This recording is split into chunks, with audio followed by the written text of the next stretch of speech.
Carriage and other charges, उसकी general entry क्या होगी है, देखो ध्यान रखो, carriage and other charge. What is carriage?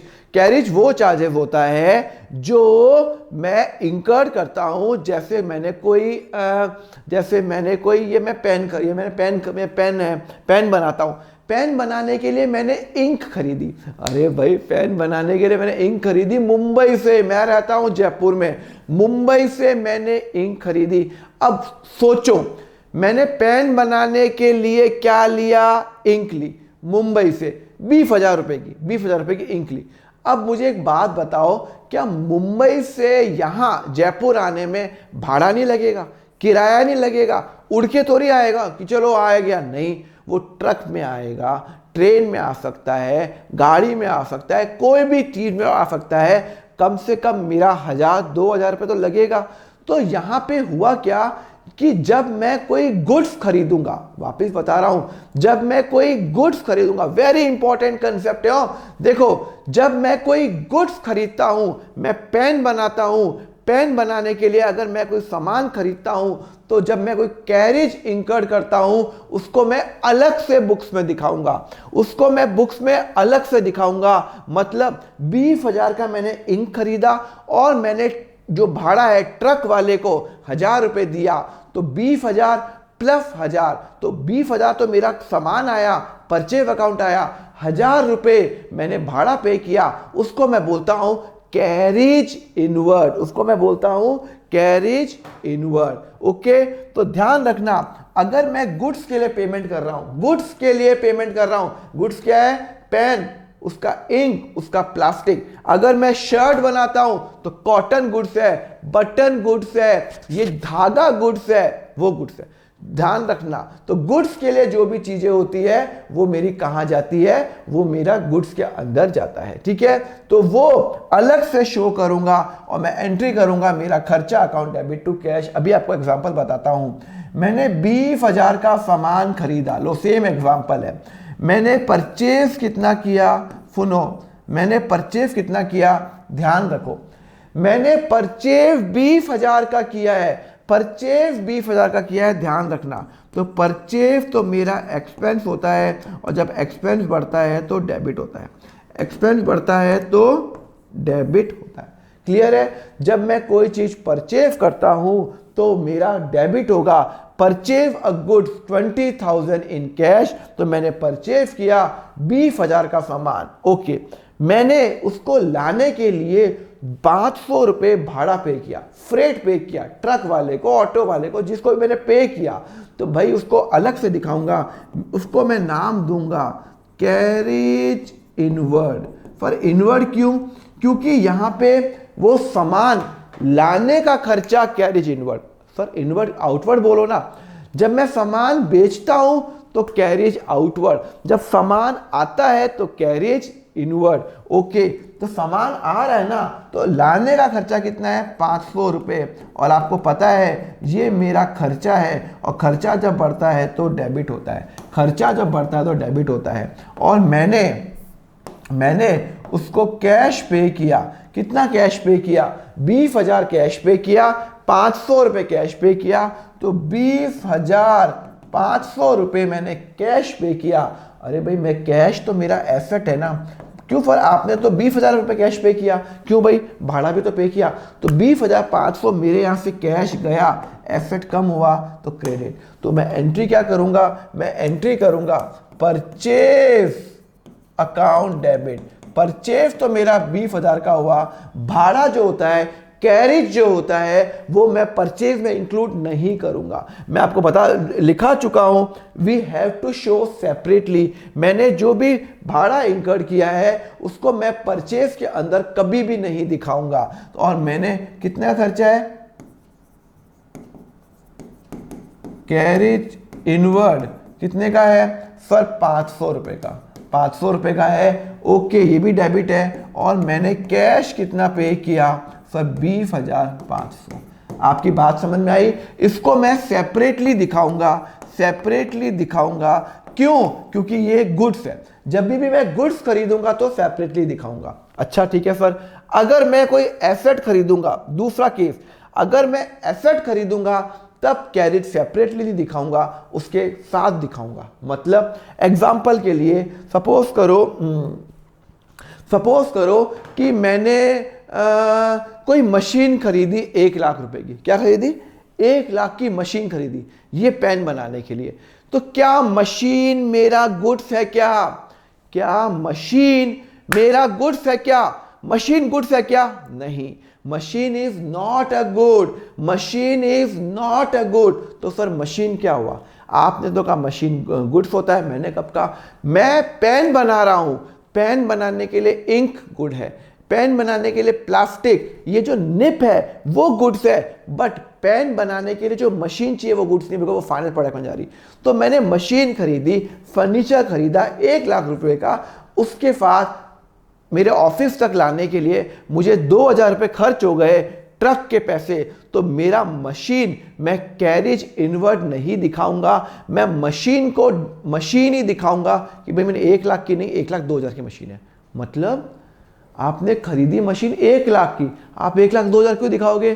क्योंकि जब मैं कोई एसेट खरीदता हूं, वापिस बता रहा हूं, जब मैं कोई एसेट खरीदता हूं तो उससे रिलेटेड जितने भी खर्चे होते हैं, जब तक एसेट मेरी फैक्ट्री में इंस्टॉल्ड नहीं होता, जब तक एसेट मेरी फैक्ट्री में इंस्टॉल्ड नहीं होता, तब तक सारे खर्चे उस एसेट अकाउंट में जाएंगे। मतलब मशीनरी मैंने खरीदी 1 लाख की, ऑटो का खर्चा दिया 2,000, 1,02,000। मशीनरी मैंने फैक्ट्री में इंस्टॉल्ड कराई, बिना इंस्टॉलेशन के मशीनरी कुछ काम किया है नहीं, उसमें खर्चा हुआ 5,000। ओके, तो मेरा मशीनरी टोटल खर्चा कितना हुआ? 1 लाख मशीन, 2,000 ऑटो का, 5,000 रुपये इंस्टॉलेशन का, टोटल 1,07,000। तो मैं मशीनरी अकाउंट मैं ये बताऊंगा अपनी बुक्स में कि मैंने मशीनरी 1,07,000 की ली है, ना कि 1 लाख की ली है। एग्जाम्पल के लिए बता रहा हूं, मैंने एक फर्नीचर खरीदा 10,000 का और उस पर मैंने कैरिज पे किया 200 रुपये का। तो जब मैं फर्नीचर खरीदूंगा, मैंने कितने का फर्नीचर लिया? 10,000 का, और मेरा ऑटो का खर्चा कितना है? 200। अलग से नहीं दिखाऊंगा, कैरेज इनवर्ड नहीं दिखाऊंगा, बिकॉज फर्नीचर मेरा गुड्स नहीं है। अगर गुड्स होगा तो अलग से दिखाऊंगा, उसको अलग से 200 रुपये दिखाऊंगा। गुड्स होता तो, पर गुड्स नहीं है तो ये मेरा इसमें इंक्लूड कर लूँगा। मैं यही एज्यूम करूँगा, मैंने फर्नीचर खरीदा, और फर्नीचर जब मेरा एसेट है, जब मेरा बढ़ता है तो वो डेबिट होगा। ओके, और मैंने कैश पेमेंट किया, एज्यूम कर रहा हूँ मैंने 10,200 रुपये कैश पेमेंट किया, और ये एसेट है तो ये वो क्रेडिट हो जाएगा, और ये हो जाएगा आपका क्रेडिट। ओके, एसेट जब कम होता है तो वो क्या होता है? क्रेडिट होता है। बात समझ में आई? तो मैं अलग से नहीं दिखाऊंगा, मैं क्या करूंगा? मैं करूंगा मशीन, मैंने क्या खरीदा? Furniture, sorry. तो मैं एंट्री करूंगा furniture account debit to cash कितने का? मैंने फर्नीचर खरीदा 10,200 का। सर 10,200 आप 200 अलग से दिखाओ ना, कैरेज इनवर्ड नहीं दिखाऊंगा। मैं आपको बता चुका हूं, गुड्स खरीदूंगा, मैंने गुड्स खरीदा, अलग से दिखाया। अगर ये गुड्स नहीं होता तो मशीनरी अकाउंट डेबिट 20,500 दिखाता। गुड्स में अलग से दिखाऊंगा, एसेट में ही इंक्लूड कर दूंगा और यहाँ पे एंट्री कर दूंगा। क्लियर है? ओके, चलो एक और एंट्री करें। Machinery brought for 2 lakh. चलो मैंने मशीनरी खरीदी, मैंने एक मशीन खरीदी, कितनी खरीदी? सर 2 लाख की। उसमें से मैंने इंस्टॉलेशन चार्जेस पे किए, कितने? 3,000। मैंने आपको क्या कहा?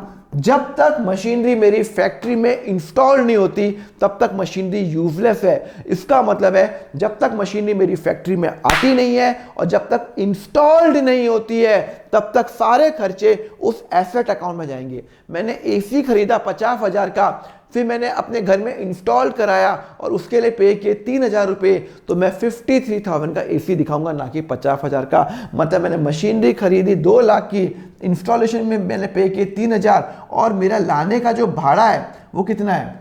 सर भाड़ा है आपका एंड फ्रेट फॉर मशीनरी 1,000 रुपये।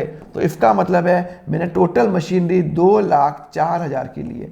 2 लाख की मशीनरी, 3,000 का इंस्टॉलेशन, 1,000 का लाने का भाड़ा, फ्रेट, तो टोटल 2,04,000 मशीनरी अकाउंट में दिखा दूंगा। और मैंने कैश में पेमेंट किया 2,04,000 रुपये। ये मेरा एसेट है, मेरा एसेट कम हो रहा है, कैश जा रहा है, ये मेरा एसेट है, ये बढ़ रहा है, ये बढ़ रहा है, तो ये मेरा डेबिट है। तो मैं एंट्री क्या करूँगा, मैं एंट्री करूँगा मशीन डेबिट, मैं मशीन अकाउंट डेबिट करूँगा। ध्यान रखना जो भी खर्चे होंगे मेरे मशीनरी इंस्टॉलेशन तक, एक बार मशीन इंस्टॉल हो गई उसके बाद जो खर्चे होंगे वो हो जाएंगे अलग। मैंने एसी इंस्टॉल कर दिया, उसके बाद मैं 50 का एसी लिया, 3,000 पेमेंट किया, इंस्टॉलेशन 53,000, उसके बाद मैंने एसी का रिपेयर कराया, तो वो एसी में नहीं जाएंगे।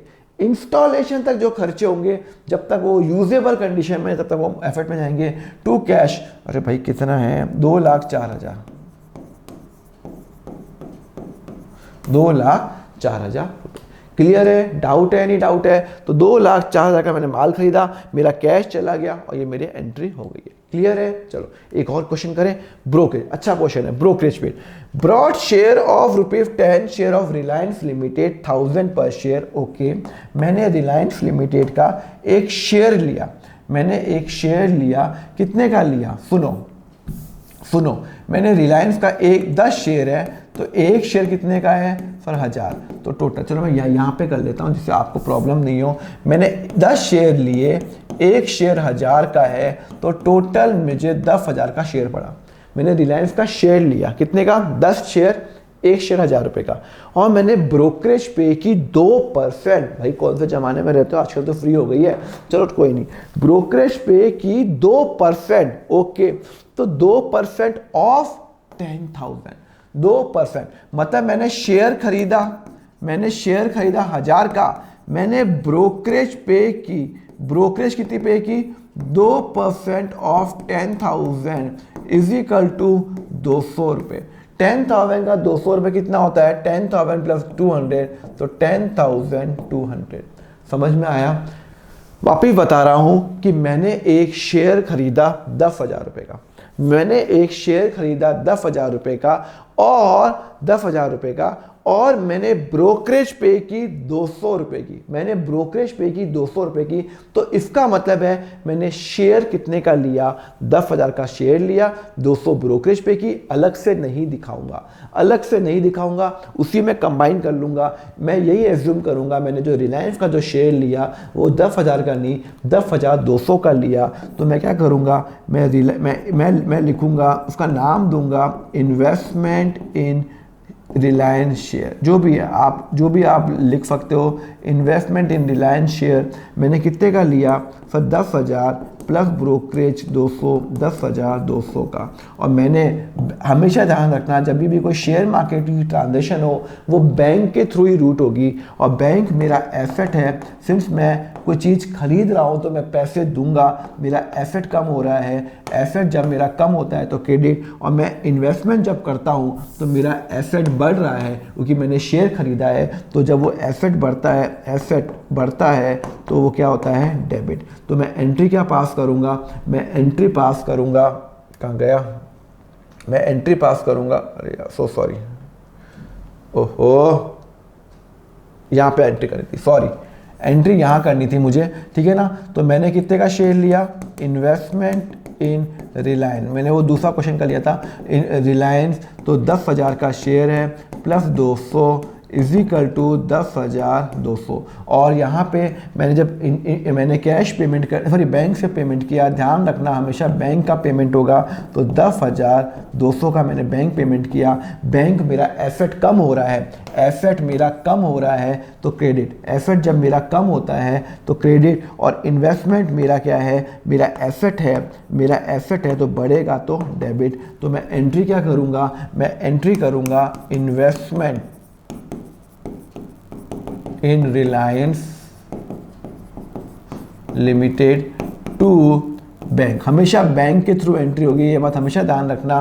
क्यों सर? अरे बैंक के थ्रू क्यों होगी? बिकॉज मैं कोई भी transaction as per the law share मैं कैश में नहीं ले सकता, तो मेरा जो शेयर है वो 10,200 का पड़ा, मैं अलग से ब्रोकरेज नहीं दिखाऊंगा। टोटल खर्चा मेरा 10,200 का मेरा खर्चा हुआ। क्लियर है नहीं क्लियर है? समझ में आया नहीं आया? चलो अगर समझ में आया तो चलो अपन आगे बढ़ते हैं। चलो अब अपन ये बढ़ते हैं, ये वाला शेयर, ये वाला पॉइंट करते हैं। क्या लिखा हुआ है, सॉरी, मैंने टाटा स्टील का शेयर 500 रुपए में बेचा। बड़ा इंपॉर्टेंट पॉइंट है। मैंने टाटा स्टील का शेयर 20 शेयर 500 में बेचे। मैंने सेल किया, सेल ऑफ शेयर, ये मेरा गुड्स नहीं है। ओके, मैंने कितने में बेचे? 20 शेयर, एक शेयर 20 शेयर, और टोटल एक शेयर 500 रुपए का है। एक शेयर 500 रुपए का है, तो 20 इंटू 500, मैंने 10,000 का टाटा स्टील का शेयर बेच दिया। मैंने एक शेयर 500 का है, मैंने 20 शेयर बेचे, 20 इंटू 500, 10,000। और मैंने ब्रोकरेज पे की। ब्रोकरेज देखो, ब्रोकरेज दोनों में लगती है। ब्रोकरेज कितनी पे की? 10,000 पे कितना भैया? 2% इज इक्वल टू 200 रुपये। अच्छा, अब बताओ मैंने नेट कितना पे, मुझे नेट कितना पैसा आया? सर 10,200। कौन बोला 10,200? कौन बोला? बताओ, मैं आपको देख पाता हूं घर के अंदर, आप जहां पे भी बैठे हो, ऑफिस घर जहां पे भी बैठे हो, मैं देख पा रहा हूं। आपने 10,200 कैसे बोल दिया? मैंने शेयर बेचा है तो मुझे 10,000 रुपए आएंगे। क्वेश्चन में लिखा है मैंने बेचा है, 10,000 रुपए आएंगे, और ब्रोकरेज में पे करता हूं। शेयर बेचा तो पैसे आते हैं, ब्रोकरेज देता हूं तो 10,000 आएंगे, 200 दूंगा, तो टोटल मेरे पास 9,800 रुपए आएंगे। मुझे कैश जो मुझे बैंक से मिलेगा, 9,800 रुपए मुझे बैंक से रिसीव होगा। बात समझ में आई या नहीं आई? वापिस बता रहा हूं, पिछले क्वेश्चन में मैंने सामान खरीदा था और ब्रोकरेज भी पे की थी, दोनों में मैं पैसे पे कर रहा हूं, तो मैंने ऐड किया था। इधर मैं क्या कर रहा हूं? शेयर बेच रहा हूं, तो 10,000 रुपए आ रहे हैं और ब्रोकरेज 200 रुपए जा रही है, तो नेट पैसा मुझे 9,800 आएगा। तो मेरा जो इन्वेस्टमेंट इन टाटा स्टील, पहले मेरा एसेट था, सिंस मैं उसको बेच चुका हूं, तो 10,000 रुपये माइनस 200 रुपये, 9,800 रुपये मेरे पास आएंगे, और मेरे पास जो बैंक का जो पैसा है वो 9,800 आएगा। और इन्वेस्टमेंट मेरा एसेट है, सिंस मैं अपना इन्वेस्टमेंट बेच रहा हूं, तो मेरा एसेट कम हो रहा है। यार इन्वेस्टमेंट बेच रहा हूँ टाटा स्टील का, मेरे पास एसेट था ना, बेच रहा हूँ, तो मेरा एसेट कम हो रहा है। जब एसेट कम होता है तो क्रेडिट, और मेरा बैंक अकाउंट, जब मैं बेचता हूँ तो मेरा पैसा बढ़ेगा, तो ये हो जाएगा डेबिट, और 9,800 से बढ़ेगा। 10,000 का बेचा, 200 मैंने ब्रोकरेज दी, तो 9,800 से बढ़ेगा। तो आपकी एंट्री क्या होगी? आपकी एंट्री होगी, आपका बैंक अकाउंट बढ़ेगा 9,800 से, और आपका इन्वेस्टमेंट अकाउंट घटेगा, इन्वेस्टमेंट इन रिलायंस आपका घटेगा 9,000, सॉरी इन्वेस्टमेंट इन टाटा स्टील जो भी है 9,800 से कम होगा। क्लियर है नहीं क्लियर है? कोई डाउट है क्या? तो मैंने बैंक अकाउंट को डेबिट किया और इन्वेस्टमेंट इन टाटा स्टील को क्या किया? क्रेडिट कर दिया। ओके, समझ में आया नहीं आया? तो आपने बैंक अकाउंट को डेबिट क्यों किया? बिकॉज पैसा आ रहा है, और इन्वेस्टमेंट अलग से ब्रोकरेज में नहीं दिखाऊंगा। Okay, thank you very much student for watching the lecture. Next part का लिंक आपको नीचे डिस्क्रिप्शन में मिल जाएगा, प्लेलिस्ट का लिंक दिया हुआ है। अगर आपको क्लास 11th और 12th के फुल लेक्चर्स चाहिए, इन डेप्थ के अंदर चाहिए, तो आप मेरा यहाँ पे ज्वाइन नाउ बटन पे क्लिक कर सकते हैं, जहां पे मैंने क्लास 11th को अराउंड 160 आवर्स का जो लेक्चर्स है, अराउंड 400 क्वेश्चन मैंने व्हाइट बोर्ड पे करा रखे हैं, एंड 12th के 1000 क्वेश्चन मैंने व्हाइट बोर्ड पे करा रखे हैं, और वो अराउंड 240 आवर्स के हैं। तो आप ज्वाइन कर सकते हो, नीचे ज्वाइन नाउ बटन क्लिक करो। आपके जो चार्जेस रहेंगे बहुत ही नॉमिनल रखे हुए हैं। क्लास 11th का only 199 rupees per month, and class 12th का है ओनली 299 पर मंथ। इसके अंदर मेरे नोट्स भी शामिल है। तो just click on the join now button और आपको दोनों का एक्सेस मिल जाएगा। Thank you very much. Next part देखने के लिए नीचे लिंक पे क्लिक कर लेना। Thank you.